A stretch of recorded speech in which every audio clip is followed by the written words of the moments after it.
महाअघाड़ी गठबंधन दरअसल अपने बच्चे बचाओ गठबंधन है। डॉक्टर नरोत्तम मिश्रा महाराष्ट्र के अर्जुनी मोर गांव के सौंदक गांव में भाजपा प्रत्याशी श्री राजकुमार बड़ोले जी के समर्थन में आयोजित आम सभा को संबोधित डॉक्टर नरोत्तम मिश्रा ने किया। इस अवसर पर माननीय सुनील मेड़े जी, पूर्व सांसद माननीय राजेंद्र जी जैन, पूर्व विधायक माननीय हुकुमचंद गुप्ता जी, विस्तार विधानसभा हर्ष मोदी जी सहित बड़ी संख्या में जनता जनार्दन और भाजपा पदाधिकारी कार्यकर्ता उपस्थित रहे।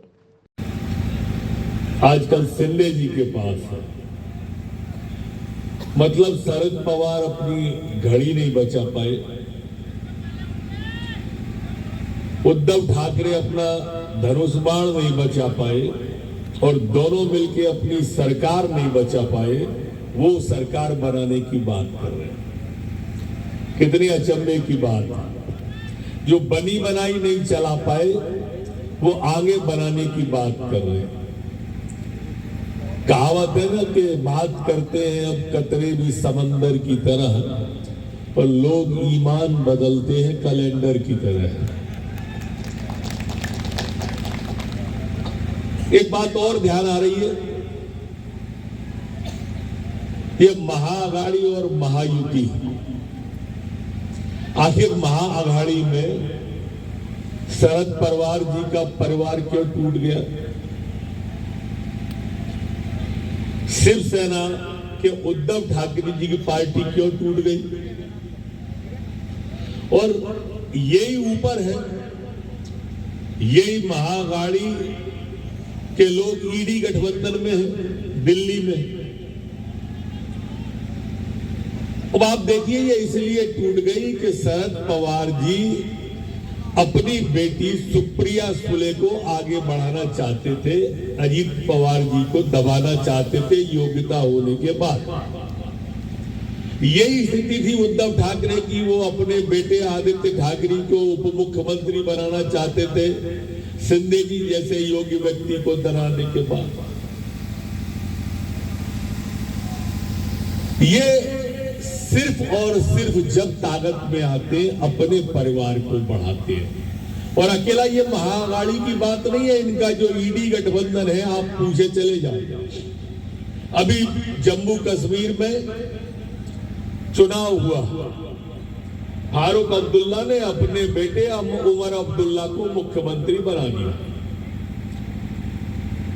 अब ये शेख अब्दुल्ला के हटेंगे तो फारूक अब्दुल्ला बनेंगे, और फारूक अब्दुल्ला हटेंगे तो उमर अब्दुल्ला बनेंगे, और उमर अब्दुल्ला हटेंगे तो उनके बच्चे तैयार हो रहे हैं।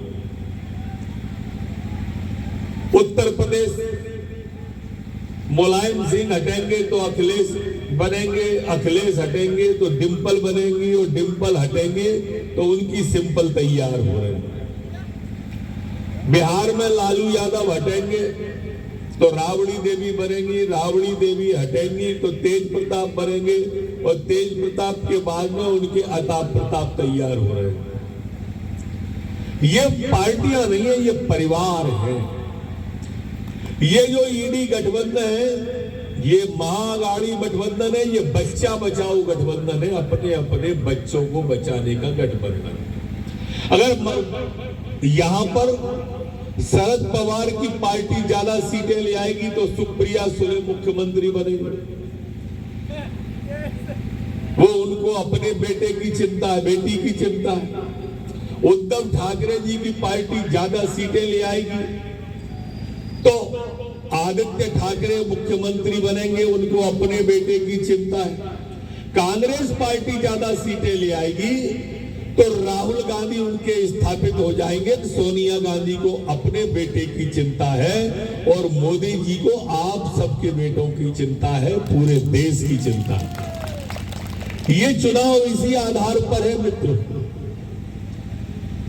ये चुनाव पूरा का पूरा इसी के इर्द गिर्द घूम रहा है।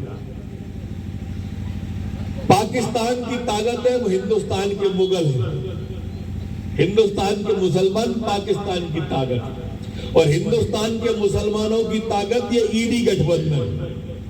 और ये ईडी गठबंधन की ताकत जातियों में बटे हुए कुछ जयचंद टाइप के हिंदू हैं, जो जातियों में बटे हैं, और इन हिंदुओं को ही हिंदुओं से सबसे बड़ा खतरा है।